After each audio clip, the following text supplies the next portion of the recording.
fear from being separated from the material world, that is material fear. But fear of separation from Krishna, that is spiritual fear.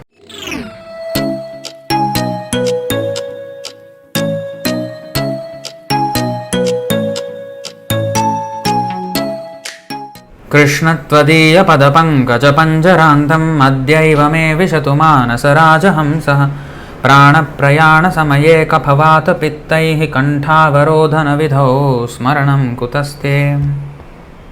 O Lord Krishna, at this moment let the royal swan of my mind enter the tangled stems of the lotus of your feet.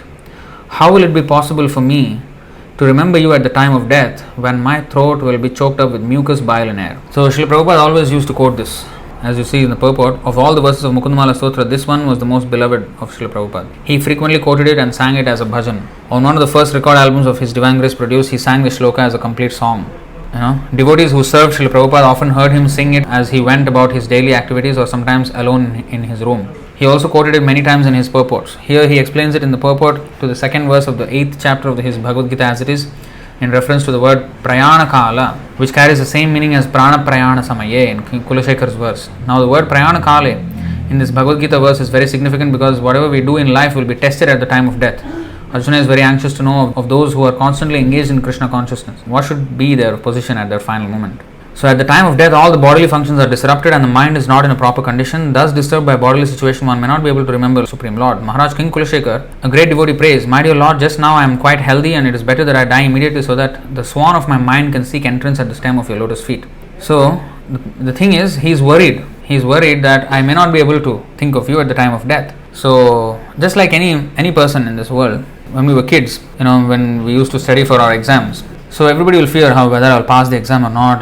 They prepare and then still they are not quite sure, and they revise and revise. So similarly, that fear we should have. King Kulaśekhara is expressing that fear. It's not exactly he's overtaken by fear. No, his fear is that he may not remember Krishna. So that's again another ecstasy. By fearing that he cannot remember Krishna, that is actually a very intense absorption and remembrance of Krishna. So that fear is not bad, whether I'll be able to remember you or not.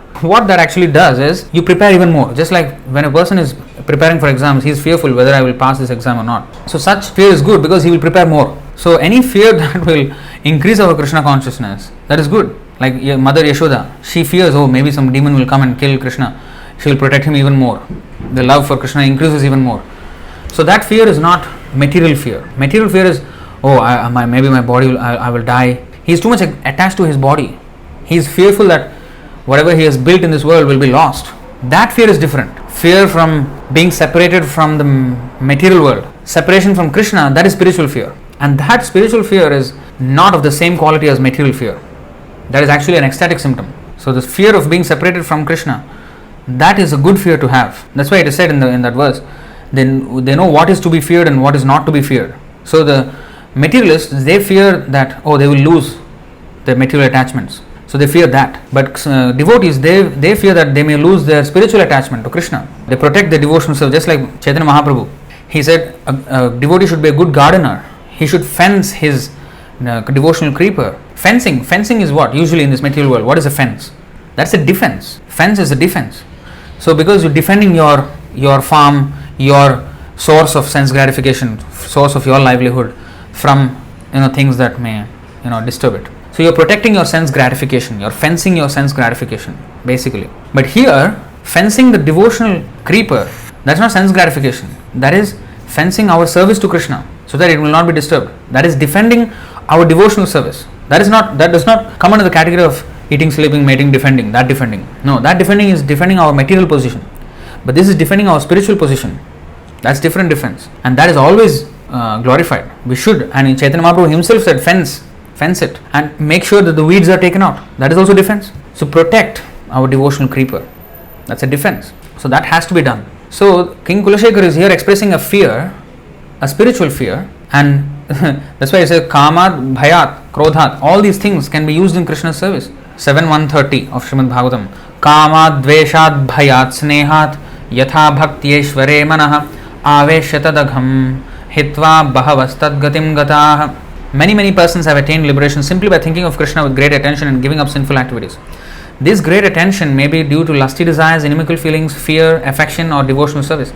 I shall now explain how one receives Krishna's mercy simply by concentrating one's mind upon him. Narottam Das Thakur has written in his Prema Bhakti Chandrika as follows: Kama Krodha Lobha Moha Mada Matsarya Dambhasaha Sthane Sthane Niyukta Kariba Ananda Kori Hriday Ripu Kori Parajay Anayase Govinda Bhajibo. काम कृष्ण कर्मार्पणे क्रोध भक्त द्वेषी जने लोभ साधु संगे हरि कथा मोह इष्टलाभ विने मद कृष्ण गुण गाने नियुक्त करिव यथा तथा. Of course, the fear is not mentioned here, but fear is also there. All the different things how to engage in Krishna's service: lust, anger, greed, illusion, madness, envy, and pride. I will engage all these in appropriate ways, and by defeating these enemies, I will feel happiness in my heart as I peacefully worship Govinda. I will engage lust by offering it in Krishna's service. That means, let me be always, just like a boy, he is attracted to a girl, let me always be attracted to Krishna. So anger I will direct towards those who are envious of the devotees. So one should be angry with those who are envious of the devotees. I will be greedy to hear the topics of Hari in the association of devotees. So this greed is good. I will feel illusion without achieving my worshipable Lord. Thus this illusion is good. I will be maddened while singing the glories of Krishna. This madness is good. In this way I will engage these enemies in their proper places. So fear is also our enemy. Bhayam dvitiyabhiniveshata syad. Ishad apetasya viparyayo smriti. So fear is the first thing that will happen when we leave Krishna. That fear also can be employed in Krishna's service. So let me be fearful of losing devotional service and be very careful in protecting it. So that fear is good. So in this way we have to understand that fear is actually good. So he is fearing not death in the way that, oh, I will lose all my, I'm a king, I have a big kingdom, I'm going to lose all this at the time of death. He is not fearing death for that reason, but because he might not be able to remember Krishna. Because if you remember Krishna, you will go back to Krishna and serve him. And if you don't, then you will become whatever you are remembering. That is stated in the Bhagavad Gita. So he is just fearful of that. So that is good fear. This verse is a different flavor. So different way of looking at death. Death means, of course, it is death is not at all pleasing. That is there in the 11th canto. How that is materially affecting, for the materialistic person. And here is an ecstatic feeling of how we should remember Krishna at the time of death. In fact, in the last, there is Ishopanishad mentioned. Ishopanishad 17, you see, a devotee requests the Lord, at the moment of my death, please remember all that I have done for you. So this is again fearing that I may not remember you. So if I do not remember you, please at least remember what I have done and please bless me with continued devotional service. So that is the prayer of the devotee.